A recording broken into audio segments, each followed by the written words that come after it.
സ്നേഹത്തിൻ്റെയും സന്തോഷത്തിൻ്റെയും ഒരുമയുടെയും നിറങ്ങളുമായി നമ്മുടെ ഓണം എത്തിക്കഴിഞ്ഞു. കേരളത്തിലെ ഓരോ ഗ്രാമങ്ങൾക്കും അവരുടേതായ ഒരു കഥ പറയാനുണ്ടാകും. ഓരോ ഗ്രാമത്തിനും അവരുടേതായ തനതായ പാരമ്പര്യത്തിൻ്റെ കലകളുടെ നിറച്ചാർത്തോടു കൂടിയ ഭംഗിയായ കഥകൾ അവതരിപ്പിക്കാൻ കഴിയും. നമുക്കറിയാം, പുലികളിയും കുമ്മാട്ടിക്കളിയും ആറന്മുളയിലെ വള്ളസദ്യയും അത്തച്ചമയത്തിൻ്റെ വർണ്ണാഭമായ കാഴ്ചകളുമെല്ലാം ഓണക്കാലത്ത് നമ്മുടെ മുന്നിൽ നിറയുകയാണ്. ഓണക്കാലത്ത് കേരളത്തിലേക്ക് വരുമ്പോൾ കേരളത്തിൻ്റെ വൈവിധ്യമായ തനതായ പാരമ്പര്യങ്ങളെല്ലാം ഉയർത്തിക്കാട്ടപ്പെടുന്ന ഒരവസരം കൂടിയാണ്.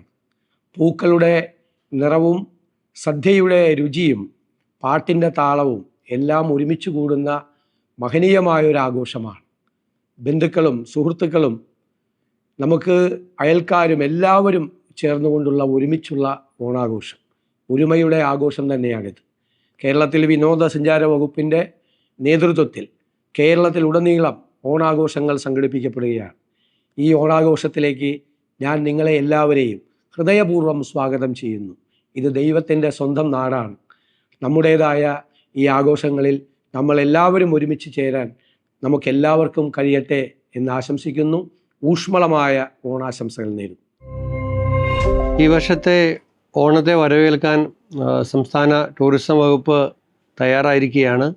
24-ാം തീയതി, ഈ മാസം 24-ാം തീയതി കനകക്കുന്നിൽ ബഹുമാനപ്പെട്ട മുഖ്യമന്ത്രി ഈ വർഷത്തെ ഓണം ടൂറിസം വാരാഘോഷം ഉദ്ഘാടനം ചെയ്യും. 24 മുതൽ 30 വരെ നിശാഗന്ധിയിലും മറ്റ് 36 വേദികൾ തിരുവനന്തപുരത്തും മറ്റ് 13 ജില്ലകളിലും DTPCയുടെ നേതൃത്വത്തിലും ഈ വർഷത്തെ ഓണം ടൂറിസം വാരാഘോഷം സംഘടിപ്പിച്ചിരിക്കുകയാണ്.